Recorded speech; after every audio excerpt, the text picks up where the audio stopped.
Hi there, I'm Andrea Koppel, and it's Time for Coffee, the podcast where you get to hear firsthand what the jobs and careers that interest you the most are really like. Hey there, Java junkies. Welcome to another K-Cup mini episode of Time for Coffee. By the way, K-Cups come in 3 sizes, single, double, and triple shots, or roughly 1 minute, 5 minutes, or 10 minutes in length. So if you don't have time to throw back an entire caffeinated career conversation, these K-Cup mini episodes of T4C can give you a quick caffeinated fix, whether you're on the go or you only have a few minutes to binge. So grab your mug and take a chug, because it's time for a caffeinated career double shot K-Cup with my guest, Adam Moser. So as you know, Adam, I give my guests the opportunity to suggest questions for me to ask them or to share some thoughts with me ahead of our interview. And you wrote that there are a few aha moments that, while seemingly insignificant at the time, now play an important part in how you approach your professional life. And these moments have made their way into advice that you give members of your team when they're asking for guidance. What were those aha moments for you?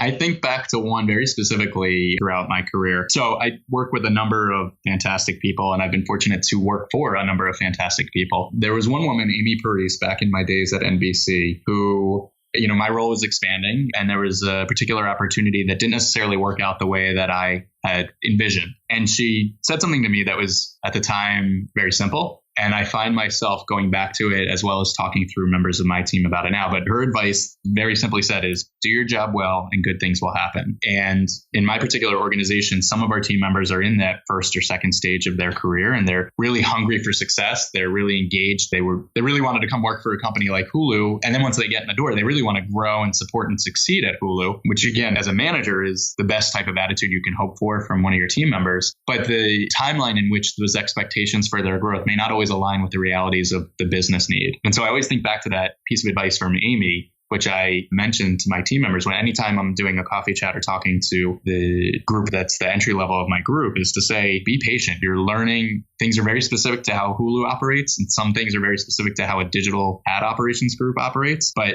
the opportunity that might be right ahead of you, that might seem like the obvious next step that you have to go for right now, may not always work out, but that's okay. If you have your manager that's telling you why it didn't work out and they're giving you that feedback of what you need to work on, they're essentially helping you cheat at the next test. And they're giving you a way to take those pieces of feedback out of the equation for the next time. And so where that all comes together is to say, if the opportunity doesn't work out, again, just focus in on what your existing responsibilities are, kill it at them, and then you'll make yourself stand out and become that much more invaluable for the next opportunity. Yeah, I can totally remember back to when I was in my early 20s, mid 20s, and I was only ever looking up and not really appreciating where I was. And it makes me think of that book that Malcolm Gladwell wrote about how it really takes about 10,000 hours of diligent work to become expert. And 10,000 hours, if you're working a 40-hour week, translates to about 5 years worth of work.